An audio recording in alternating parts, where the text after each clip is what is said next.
예, 누가복음 12장에서 지적하는 외식, 위선이죠. 예, 외식과 성령 거부, 예, 그리고 탐욕의 문제를 관통하는 핵심 성구가 어디에 나옵니까? 예, 성경 구절이 이사야 29장 13절에 나와요.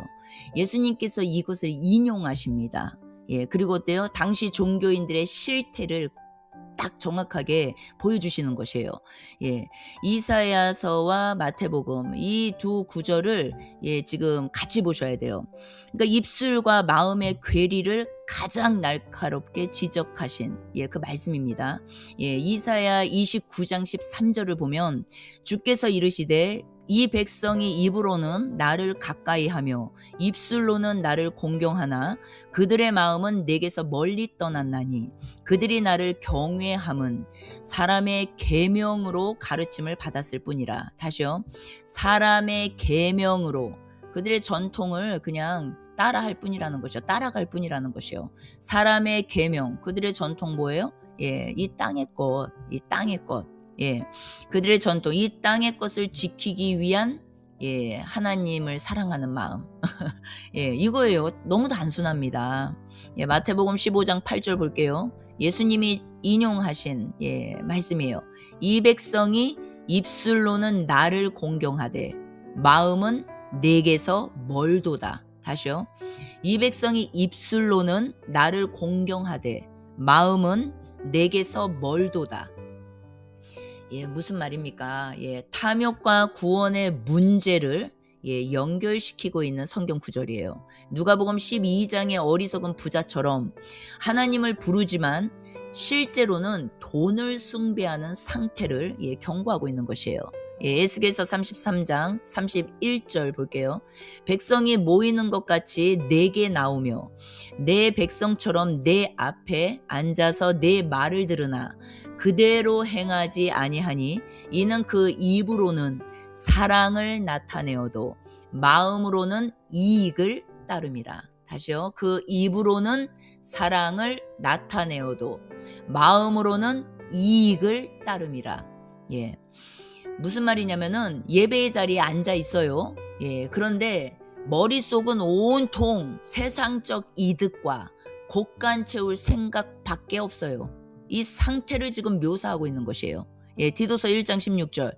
그들이 하나님을 시인하나 행위로는 부인하니 가증한 자요 복종하지 아니하는 자요 모든 선한 일을 버리는 자니라. 다시요. 하나님을 시인하나. 그러니까 하나님 믿어요. 하나님 사랑해요. 하나님밖에 없어요. 하나님이 나의 주인이십니다. 말은 그렇게 하는 것이에요. 시인. 그러나 어때요?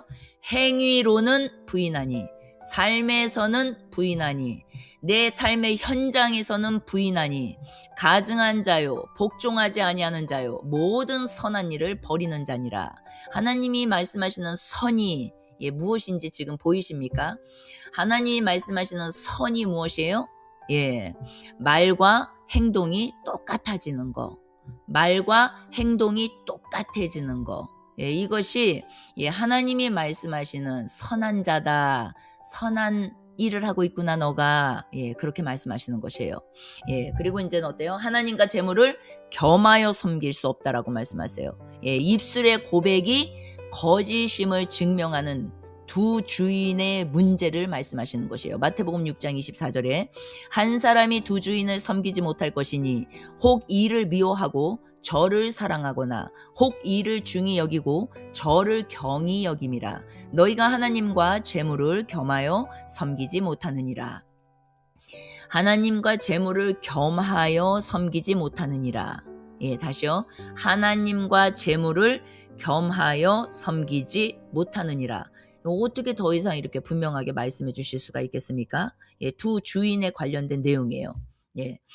우리가 이 지금 누가복음 12장을 통해서 무엇을 깨달아야 합니까? 외식의 실체.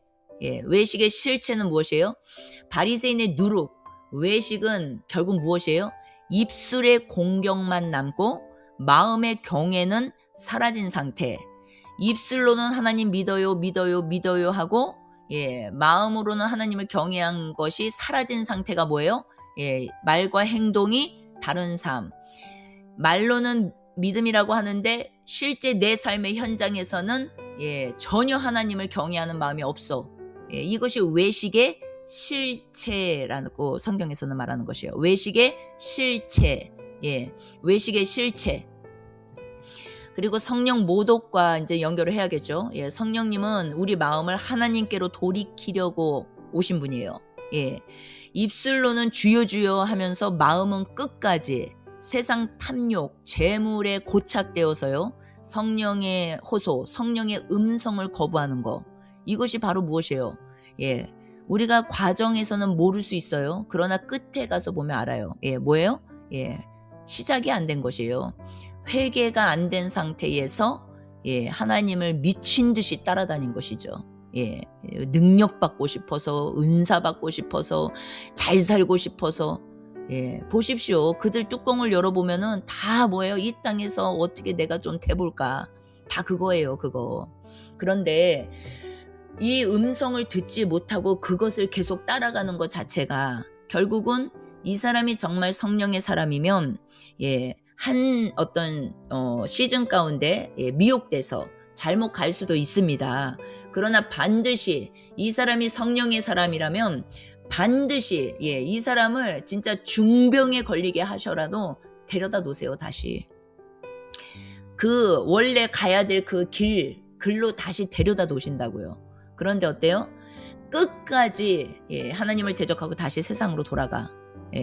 하나님 원망 이빠이 데스네.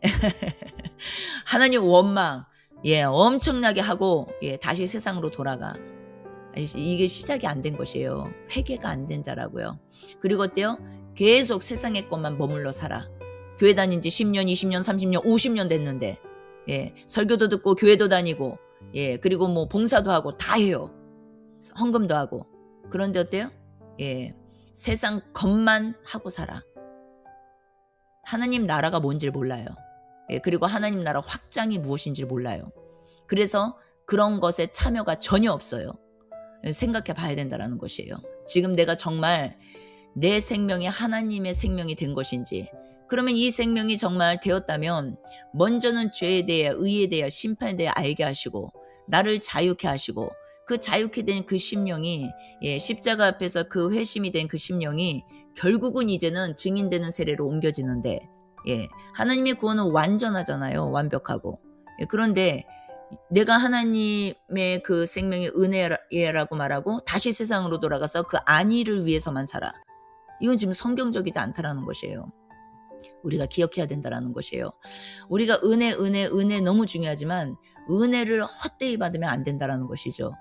은혜를 헛되이 받으면 안 된다라는 말씀이 어디 있어요? 고린도전서 1장 15장 아니 1장이 아니라 15장 어때요? 1절에서 4절까지 형제들아 내가 너희에게 전한 복음을 너희에게 말하노니 이는 너희가 받은 것이요 또 그 가운데 선 것이라. 너희가 만일 내가 전한 그 말을 굳게 지키고 헛되이 믿지 아니하였으면 다시요 헛되이 믿지 아니하였으면 다시요 헛되이 믿지 아니하였으면 그로 말미암아 구원을 받으리라.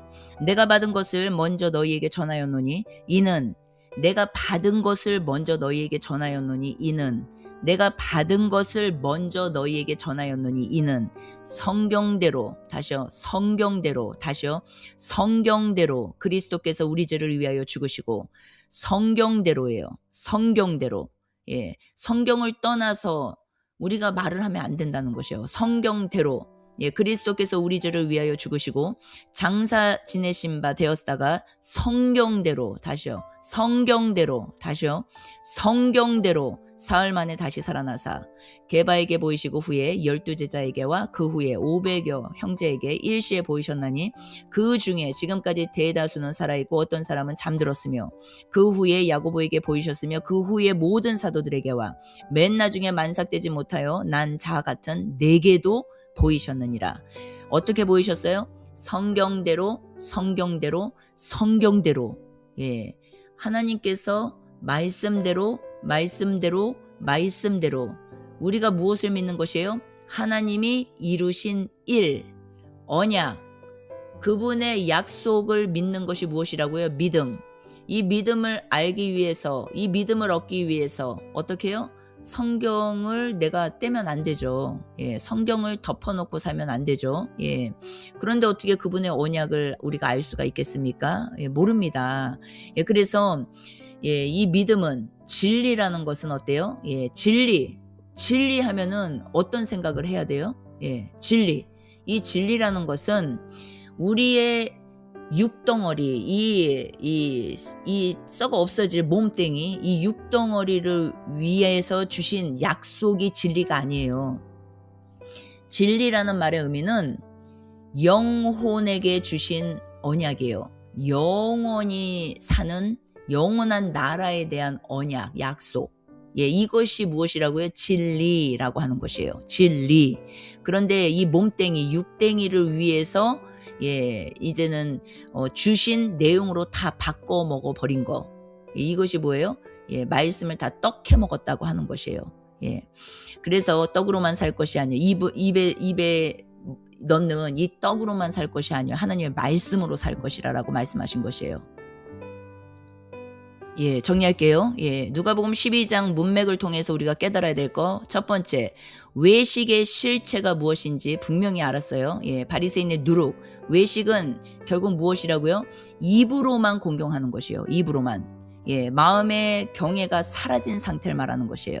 예, 그리고 두 번째, 성령 모독과 연결을 하셔야겠죠. 입으로만 주여 주여 하는 것이 아니라 성령님이라는 분은, 성령 하나님이라는 분은 예, 우리의 마음을 돌아오게 하시는 분이에요. 예, 그런데 성령님 하는데 예, 욕심, 탐심, 사심으로 예, 기름 부어줄 자들을 돈 싸들고 찾아다니고 모든 것을 한번 생각해 보시라는 것이에요. 예, 세상 탐욕을 끝내주시는 게 성령님인데 세상 탐욕을 고착시켜버려.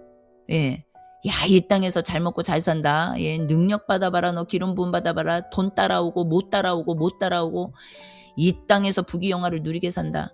하나님이요, 우리에게 그런 어떤 삶을 안 주신다라는 게 아니에요. 제가 하고 싶은 말은 뭐냐, 하나님께서 그 능력이 없으신 분입니까? 그렇지 않아요. 그러나 이 마음의 중심이 돌아오지 않은 상태에서 부어지는 그 부귀영화, 그리고 그 명예, 권력, 그리고 그 어떤 삶의 어떤 그 편안함, 이 모든 것들은 예, 정말 위험한 거라는 것이에요. 그런데 마음이 돌아온 상태에서 하나님이 주시는 것에는요, 우리가 마음을 쏟게 되지 않습니다. 예. 하나님께서 우리가 이제 마음이 돌아온 상태에서 주시는 그 모든 것들은 예, 우리가 이제는 하나님 나라를 위해서 사는 자들을 말하는 것이에요. 예, 그들에게 주시는 것들은 사실 거기에 마음이 쏘이지 않고, 그러니까 끌리지 않고, 그리고 그것을 위해서 살지 않습니다. 예, 오히려 하나님께서 유통하라고 다 주시는 것이에요. 유통. 그리고 어때요? 흘려보내라고. 그리고 어때요? 예, 그 사람이 진짜 마음이 돌았다면 그렇게 삽니다. 그리고 어때요? 예, 그 사람 안에 오직 한 가지밖에 없어요. 나의 생명의 주관자는 하나님이시라는 거. 이 한 가지만 딱 남습니다. 생명의 주관자. 예, 내 생명의 주인. 예, 이 한 가지만 딱 남아요. 예, 그렇기 때문에 이렇게 된 상태에서 내 이 땅에서의 소유는요, 내가 예, 마음의 탐욕이 일어나질 않습니다. 예, 그리고 어때요? 계속 다 흘려보내고 나누고 섬기고, 그리고 어때요? 예, 계속적으로 하나님 나라 확장에 관심이 엄청 많고, 실제로 또 내가 예, 하나님 나라 확장에 예, 투입되어서 예, 하나님의 일꾼들로 다 쓰시죠. 예, 이렇게 다 연결이 되어 있다라는 것이에요.